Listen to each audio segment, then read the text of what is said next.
Well, good morning, everybody. It's great to see you this weekend. Are you having a good autumn so far? Me too. I love autumn. So I know a guy who has worked from 5:30 a.m. to 8:30 p.m., 15-hour workdays, 7 days a week for 30 years. Now, never mind that this is after his third major surgery. And he said to me, John, I'm not crazy. Most people just don't have the commitment that I do to my job. And I said, oh, okay. Okay, so when you get out of the hospital here, let's go have coffee and talk. I have some questions for us this weekend.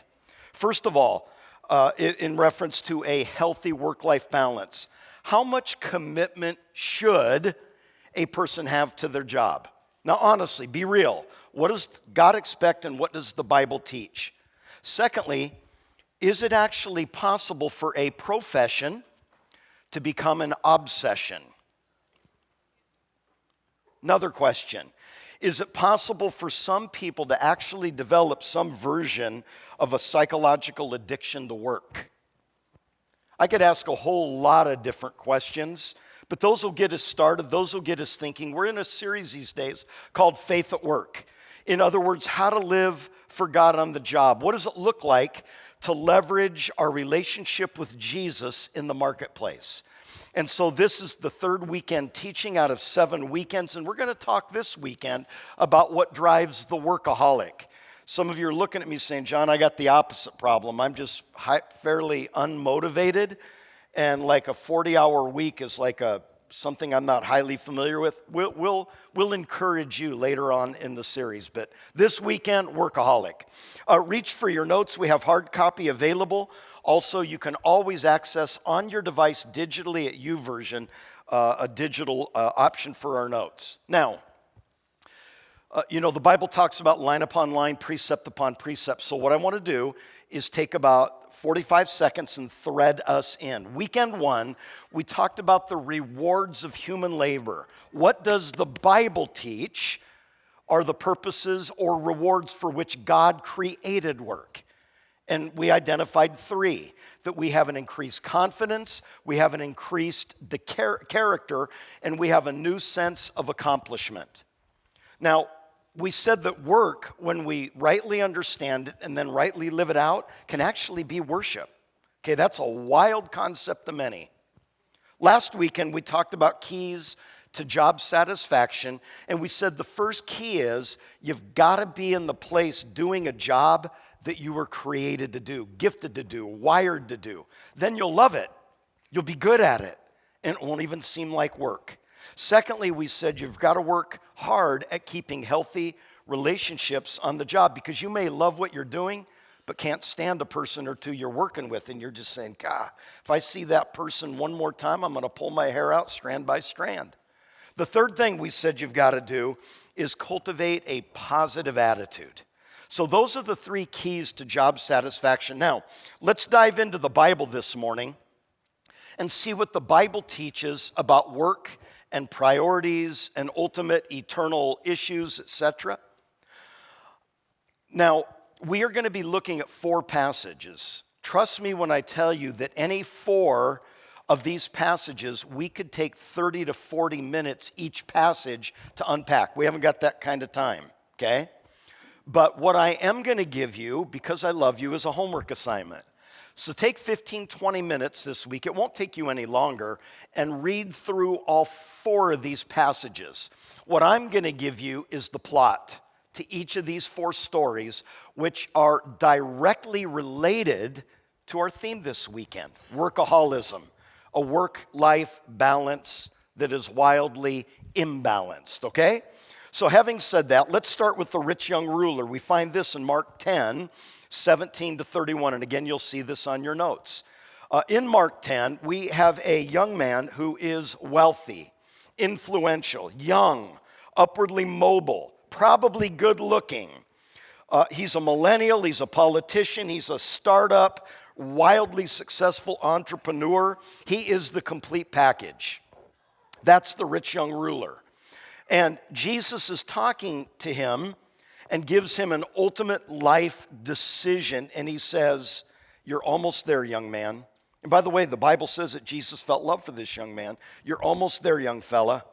So here's your choice that I lay before you. Go and sell everything you have and come and follow me." The guy gave it a thumbs down. Many of you are saying, "John, I would give it a thumbs down." Does everything mean everything? Is it a qualified everything? Maybe the Greek is a little bit different. Everything doesn't really mean everything. You know what Jesus was going after? He was going after the young guy's God. Accomplishment, work, material goods were the deep validating factor in his life. God is not bothered, in fact, encourages us being successful in our daily labor, and he is fine with it if we make a very solid income, providing the income doesn't define us, we don't become hoarders, and we learn how to live lives of generosity and sharing. Second example, we're now in Luke chapter 12, and this is a rich fool, is what probably the subtitle in your Bible says. This guy is a ridiculously successful businessman. He succeeds wildly in his marketplace trajectory, but instead of using the fruits of his labor for good, he uses the fruits of his labor exclusively on himself. He becomes a world-class hoarder, and he goes on a binge of building bigger barns. Now, that's a first century idea because all the people back in the first century were people of the soil. They were farmers. For us, it would mean we're buying, you know how you drive along the freeway and see all these U-Haul and U-storage places? It would be like us buying or building multiple U-storage places for all of our goods. It's like us making tens of millions of dollars and hiding it outside the United States in offshore accounts. That's what's going on here in this rich young fool. Jesus asked him a very penetrating question. By the way, do you notice how often Jesus exposes gently, but exposes by the questions he asks? He asked this guy a question. He says, "When you die, then who will get all the stuff that you've prepared for yourself?" Ouch! That's what's going on in this second story. Well, I can answer usually who gets all of our stuff, either our kids or the state or attorneys or somebody that's never cared a hoot about us while we're alive because there's no other, genetic living relative, right? That's usually who gets it. And I hope that we're realistic enough to know that the stuff we're storing up for ourselves, most of us will probably not be able to actually enjoy those personally. See? Thirdly, in Matthew chapter 7, there's a wise and foolish builder. So there's two individuals here.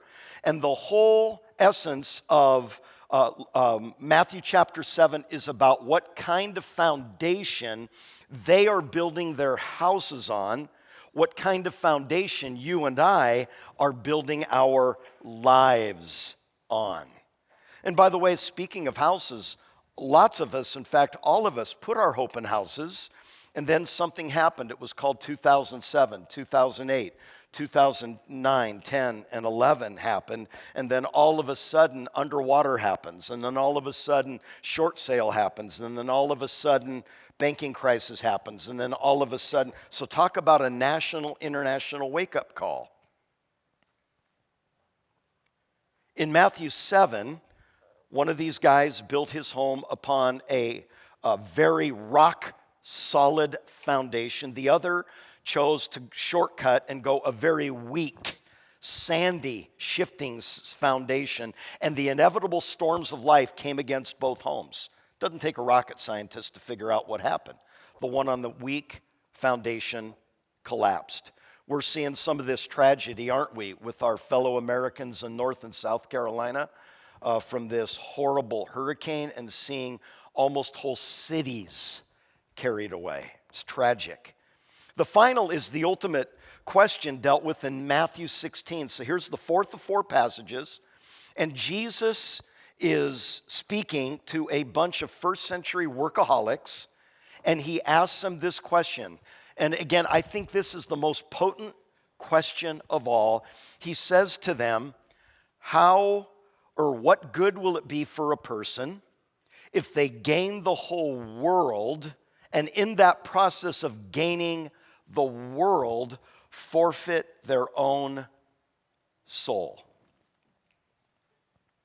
I'm intrigued with history. Right now I'm reading about Cicero and Julius Caesar and Mark Antony and Augustus. And there is no more power-craving individual probably in history than Julius Caesar. And yet at the height of his power comes the Ides of March, and 60 plus of his Senate colleagues cut him down, stabbing him to death 30 to 40 times. So Julius Caesar, how shall a man profit if he gains the whole world and loses his own soul in the process? Or one translation says forfeits his soul. Do you know what that word means in the Greek? The idea of forfeiting is the idea of a wasted life. All of our energies, all of our emphasis, all of our focus put all the priorities in the wrong basket. We die, we pass into eternity, and then it's an OMG moment. Oh my goodness, what have I done? What was I thinking? And so this has been a wake-up call for me. I hope it is for all of us. So the disease of workaholism in contemporary America affects many people. In fact, America today is always at or near the top of the nations in the average number of hours per week worked by the typical American. I'm going to give us a life insight, and it's this. If the devil can't hold you back, or our own unhealthy ways don't hold us back, those things will push us, because we're always ineffective in extremes. If we're over here or if we're over here, something is coming undone in our life. God wants us in the center sweet spot of a balanced life that He's architected for us in Holy Scripture. And so let's let God's wisdom and the balance of our Bible study this morning guide us toward a God-honoring, deeply personally fulfilling balance in our lives. What God created for good in this series, we are saying work is good, in fact. Out of balance can become to the workaholic what the next drink becomes to the alcoholic. Does that make sense? So we're going to take an honest, courageous, internal glimpse of what's going on in our lives and why we do what we do. Now, let me, in a moment of candid vulnerability, be honest with you to tell you that I have shared a time or two in the past my own personal challenges, that I have had some personal version of a lifelong struggle with commitment to work. And I've done a lot of thinking about this and counseling with life coaches about this so that I don't spin into a place of imbalance that brings about personal destruction and so forth. So I love what the poet said. The poet put it this way, and isn't it true? Each one of us as human beings is in some sense a mass of contradictions. Have you noticed this? That we all have unfinished places in our lives. I guess through all these lives of ours, we're never going to be done and won't be done even when we leave the earth and move into the next life. Okay, 3 things. Number 1, what is a workaholic? Let me give you a short working answer. A workaholic is a person who's taken a good thing from God and is living it out of balance. Watch this. In a way that God never intended. Do you know that that's the same with sex, for example? I know none of you are interested in that topic, but in case there's 1 or 2 of you that are, let me just say this. God created sex, for example, and He said this is a powerful, blessed, and delightful gift. And with this gift, I'm going to give you a framework so you can express your unique sexuality in a way that's profoundly gratifying to you and your husband or wife. What do we do as human beings? We live it out of balance, outside of bounds, outside the rails of the bridge, and destroy ourselves and others in a way that God never intended. So that's work, that's sex. Do you know that we could talk about almost everything in life And God has given us gifts, and if we'll use them as He has prescribed in the liberating wisdom of His Word, we'll be deeply fulfilled. Terrence Fox is a Fortune 500 CEO, and he writes this: I work like crazy, takes everything I got. I've got a total 24 hours, 7-day-a-week dedication. I never take a day off. My marriage was wrecked after 5 years. I'm never home. I'm constantly traveling between our companies, 14 plants. Many nights I'm sitting alone eating horrible food at some strange airport, and I tell myself, Terrence, you are only here, sir, because you chose to be, unquote. Don't think that you and I are the product of our circumstances in life. Please hear your pastor. He loves you. We're not the product of our circumstances. We're the product of our choices, and our choices create our circumstances. In other words, in some sense, for good or for ill, we kind of create the bed in which we now lay. Does that make sense? Okay. Let me use another example. Let's talk about expensive foreign automobiles like Mercedes-Benz, Beamer, whatever. If you take a Mercedes-Benz, $150,000 Mercedes-Benz out of the showroom, and you take that vehicle out and you drive it at top speed, I mean literally the acceleration pedal to the metal and never let up, so that you're about 8,000 RPMs, do you know that even that incredibly technologically amazing vehicle will die in about 15,000 miles? Tests have proven that. That's actually what automobile manufacturers do. However, if you take that same Mercedes-Benz out of the showroom, same $150,000 for it, and you drive it, watch this, this is going to be hard for some of you to understand, according to the speed limits, okay? Some of you go, what is he, honey, what's he talking about? I've heard of that, but I've just never actually done it. And you drove it according to speed limit. Do you know that you would, like a piece of cake, get 300,000 miles out of that exact same vehicle? What's the difference between the two? Pace, rate of speed, how we operate it. And so driven people, workaholic people, pay a very heavy price in their health, in their marriages, in their relationships, and they usually die early, never able to enjoy a lifetime of accumulation of stuff. Okay, so one of the guys that's helped me understand this is named Gordon MacDonald, and Gordon has 12 traits of a workaholic or a driven person. And so here's what I want you to do. This is a risk, because this is the earliest Sunday morning service. I hope you're caffeined up. I want everybody in the house to close your eyes right now. If you snore, I'm going to have a problem with this, but close your eyes right now. And I want you to close your eyes so you're not distracted in taking personal inventory right now. Here's the 12 traits. Close your eyes. Number 1, the workaholic is a driven person that is accomplishment and gratification motivated. Life is nothing more than an accumulation of achievement. In childhood, they only gained applause when they did achieve. They never enjoy the process. They never enjoy moments. Life's become nothing more than shortcuts to get to the goal.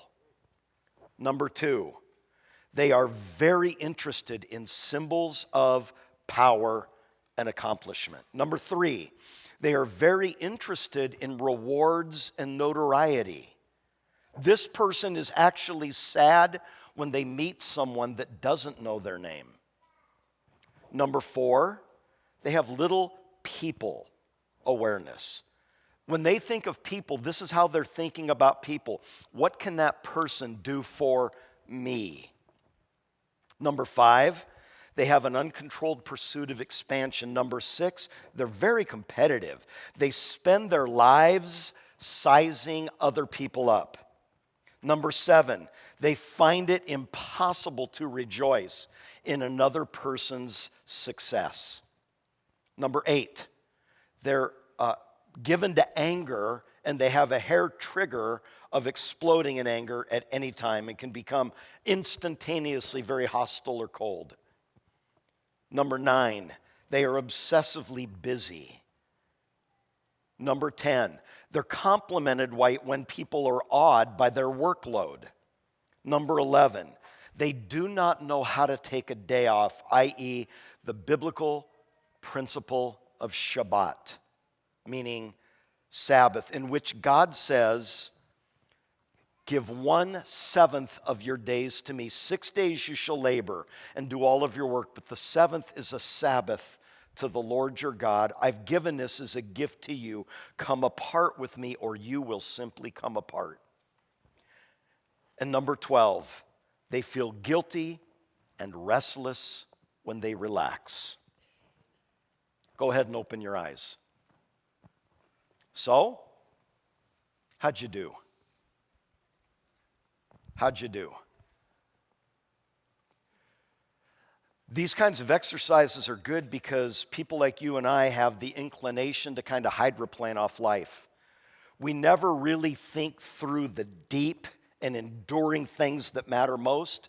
We're just kind of frantic in our device-crazed, social media-crazed, crazed world, and we can't sit down for a meal and have deep, meaningful conversations and so forth. We're hydroplaning. As human beings, too often we live our lives chronically out of balance. Now, everybody's going to be imbalanced from time to time, but when we become always or chronically imbalanced, this is what begins to happen to our lives. Hear me carefully. We begin to worship our work, we begin to work at our play, and we begin to play at our worship. And everybody can usually see these imbalances except the person themselves. That's what pride does to us. Pride discerns faults in others and excuses the very same fault in ourselves. It's almost like a self-blindness. Does that make sense? Did you know, for example, that you can commit adultery with your job? You say, whoa, I thought adultery was a sexual thing in marriage. It is. But we can also commit adultery with our job, and watch this, adultery with our faith, our relationship with God. In other words, our career can become an idol. And of the 10 commandments, which are the immortal, eternal standard of integrity for human beings for time and eternity, one of those 10 says this: you shall have no other gods before me. And it's so easy for us as 21st century men and women in the Bay to have all kinds of other idols before our relationship with God. I've done that. Maybe you've done that too. This is a cautionary tale of what can happen if we're not paying attention. Somebody put it this way: we spend the first half of our lives wrecking our health to create wealth. And then we spend the second half of our lives spending that wealth to recover our health. Have you seen anybody do this? Can I point out the end of the story, the obvious? And then we still die. So what I'm saying to all of us as a spiritual reminder is this: we can succeed at our work and fail at our walk, meaning our walk with God. Now, there's a second thing let's talk about briefly with workaholism, and that is what drives the workaholic. Now, we're quick to jump the gun and say, oh, I know, money. No, occasionally that's the driver, but definitely not always. You say, okay, they just love their job. They're just overdosing on job satisfaction. No, occasionally, definitely not always. You say, okay, it's just their personality type. They're a driven type A. Sometimes, but not all the time. You say, John, what is it? This is what I can suggest to you. It often is, not always is, but often is, according to all the research of which I've availed, and it's this. The real issue for people that live work life out of balance, and this is going to hit a tender spot and be a surprise to some of you, is personal insecurity. The crying need for approval and validation due to low self-esteem. Fill that in. personal insecurity, the desperate yearning for approval due to low self-esteem. The workaholic, that woman, that man, often carries within themselves secret feelings that only they know in the darkened corridors of their soul that says something like this. Do you know what self-talk is? This is the self-talk of people living wildly out of balance. They're saying, deep down, I feel like a nobody. By the way, that's not an emotional problem. That's not a psychological problem. That's a spiritual issue. Because we'll wrap up here, and I don't want to kind of give it away, but you're smart enough to figure out the end of the story. There is somebody that has declared once and for all and forever, we are a major somebody, capital S. Deep down, they're saying, I feel like a nobody, and I hate that feeling. I am going to become a somebody. I will prove to everybody that I am a somebody. Even if it costs me overwork, my health, my marriage, my kids, my soul, I will pay that price. Because I cannot stand the feeling of insecurity and low self-esteem and feeling like a nobody. So I will perform, I will produce, I will earn, I will succeed until I am appreciated, respected, and revered. Because if other people think I'm important, then maybe I also will begin to think I'm important. Unquote.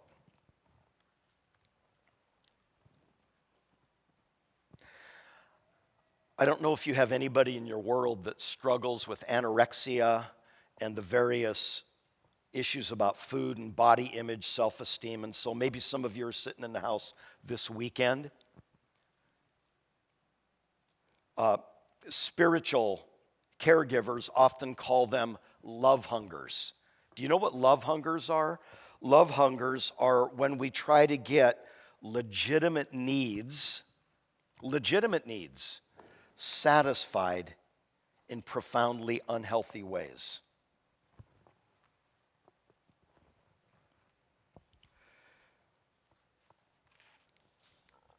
How do we become driven? Well, it can be unresolved relationship. All the research says unresolved relationship, especially with the Father, not God the Father, our own dad. For some, it's a flight from shame. For some, it's modeling. In my own identifying the trajectory of my life, this is what it has been for me. The two spiritual heroes of my life. I did not grow up in a home with any faith or sort of spiritual reality. So when I did at age 16, by the age of 21, 5 years in, I met the two men that would change my life, my first two pastors and mentors and everything. And I saw what they did and I did what they did. Remember? It's not what is taught, it's what is caught. They never said, John, you got to work like me. It's just what they did. And so I thought, oh, that's what effective pastors in local churches do. So I did that too. And I've been trying to undo that and bring it into balance. And again, we're never complete, are we? So attention to all workaholics. If you grew up in families where you had to perform to receive approval, including an impoverished childhood, when love was not freely communicated unless it was earned through accomplishment, be very aware that your love validation, significant security need is going to be very strong in your life. It might be for you a flight from shame. You would die 1,000 deaths if people really knew who you came from and their socioeconomic status or their lifestyle behaviors or the deficits that are to you just appalling. There is a statement that set me free almost 40 years ago when I began to think about this, and it's this statement: I am not what I produce. Did you get that? Say it with me, would you please? Go. I am not what I produce. Write that down. Wrestle with it this week. Attention all workaholics, I want to say to you gently that if you grew up in a home where addiction of any kind was very real, where there were sort of traumatic marriage problems, or where you had the early death of a parent, where your approval needs, legitimate approval needs, were not met. And you find yourself all these years later unconsciously still performing, still producing, still striving in order to hear in your adult years what you never heard in your childhood years. Beware and be gently cautioned. I am saying to you as a matter of fact, and I say this with a backbone of steel, you in fact are loved. You are somebody. You are important. And you deeply matter. That's what I say. I hope you believe that. Attentional workaholics, or people in an imbalance in any area of their lives, know that you will in fact, and so will I, produce the same tendencies in your own children. The Bible talks about the sins of the father visiting upon the third or fourth generation. Strike the word for this instance, strike the word sins, and put inclinations. Inclinations. Not everything is sin, it's just a somewhat sort of skewed, unhealthy manifestation of something in our lives. But it doesn't make them horrible people, right? Just know that will, with high likelihood, be reproduced and magnified in the lives of your sons and daughters and grandsons and granddaughters. I've said to you before, and it's very true, that hurt people hurt people. If you're a hurting person and you really don't understand why your basic emotional default setting is to strike out at other people and to strike out at life, you've got stuff you got to take to God. You've got stuff you got to take to God. And He's not going to accuse you. He's not going to pile on. But hurt people do hurt people. And unresolved youth conflicts, if not dealt with the cross of Christ, will emerge in a conflicted adulthood. You say, John, how do you know this? Hello? I've been pastoring for 3.5 decades. I know this. Plus, I know me, warts and all. And so we teach what we know, but we reproduce what we are. Be mindful with the little people that look up to us and see us in some sense heroic, right? I guess what I'm saying, and I've written this down in the margin of my notes here, that you and I can develop lethal spiritual and relational habits and not even be aware of it. That's how life happens. So I'm talking together with you this morning. We're sharing heart to heart. I believe that there are people sitting in this room this weekend right now that their heart is in their throat and you are crying out to God right now. God, please make my dad listen. My mom listen. My spouse listen. God, please get their attention. This is a thing for you. Number 3, let's wrap it up. Can anything cure a workaholic? Yes! Hello? Or who is the Lord? Absolutely. Workaholics can bring their lives back into a healthy balance. Remember, the correction for abuse is not disuse, it's proper use, right? And so we bring our lives back into a balance aligned with transformational biblical wisdom. You say, John, what is, given the other underlying cause of lack of love, lack of approval, acceptance, affirmation, low self-esteem, what's the only obvious answer? L-O-V-E, that's it, love. Love is the obvious answer. Somebody's got to love the workaholic like they've never been loved before. Give them the kind of approval that they have never had before. And that is why I say Jesus Christ alone ultimately can do exactly that. Now, I know that some of you may be a bit skeptical. Some of you may be literally for the first time considering the relevance of the Bible and the relevance of Jesus, if in fact he ever existed at all. And you say, well, John, when you say that, of course, I don't know what the question is, but the answer is always Jesus. So I realize in some sense that's simplistic and that's predictable. I'm telling you in this case, it also happens to be absolutely true. I'm telling you that in this case, it is only the love of God as demonstrated on the cross of Christ. Now watch this. Let me tell you what I'm not talking about. I'm not talking just about an intellectual understanding of God. I'm talking about personally experiencing the transformational love of God. Because you and I cannot earn His favor. We receive that free gift. And the transforming power of the love of God can help bring wholeness to the destructive habit of workaholism. And that's what we're saying here in our final wrap. Now here's what I want you to leave with this morning. Check it out. It's on the wall behind me. It comes from Isaiah, and I want you to look at it very carefully. This is what God is saying. Do not fear, for I have created and formed you. I have called you by name, and you are mine. I am the Lord your God, and you are precious and honored in my sight. This is God talking. Because I love you.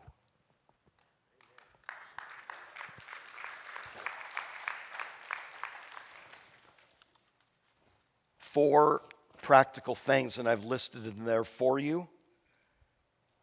Limit the hours that you work.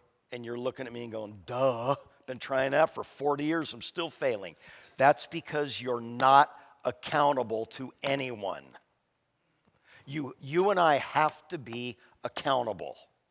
That's why. Number two, set aside specific non-negotiable time for building your family and your marriage. Write this down. How often am I giving my family nothing more than leftovers? Leftover me, leftover emotional energy, leftover enthusiasm, passion. At the end of my day, I come in, collapse in my chair, and just, become a vegetable. Number three, insist on taking breaks and plan them in advance. Now, remember accountability? Let me give you a tip. Calendar these things. You looking at me? Buy the tickets with a no refund policy. I have discovered that people show up when money's on the line. Have you discovered this? That's why we're on time to work and late to church. Now you're looking at me saying, okay, is there an amen coming? Can I get out of here? Oh yeah, I'm just starting to wake up. No, I'm just kidding. Let's go to number 4. Insist on taking, I already did that one. And number 4, learn how to say no. Learn how to say no. Now hear me on this, I'm going to set you free. If you don't control your life with God's help, meaning how you utilize the hours and minutes of your days, watch this, you looking at me? Somebody else will. I'm telling you. Now, I'm really going to be unpopular with this, but I've already dug a hole so deep I don't care. Your times away as family, as couples, however your life is, the leisure part, can I say to you, do not feel obligated to use all of your vacations to visit relatives. Can I just say that? I talk to people, I say, what are you doing for vacation? Sure, oh yeah, visiting relatives, family reunion. I'll ask for 15 years in a row, and that's the only answer they've ever given. Now, I'm not trying to meddle in your family. I just want you to know that's why some of you are struggling with depression. That's why some of you would rather work than have vacations. I'm saying to you, I don't mean to make you mad. You'll get over it. The only perfect families are in Hallmark movies, and those are phony. I still watch them, but they are phony, okay? Next time you're watching a Hallmark movie saying, I don't believe you, you're phony. Final statement, in Jesus' name, be free in the love of God. And everyone said, stand to your feet, everybody, would you please?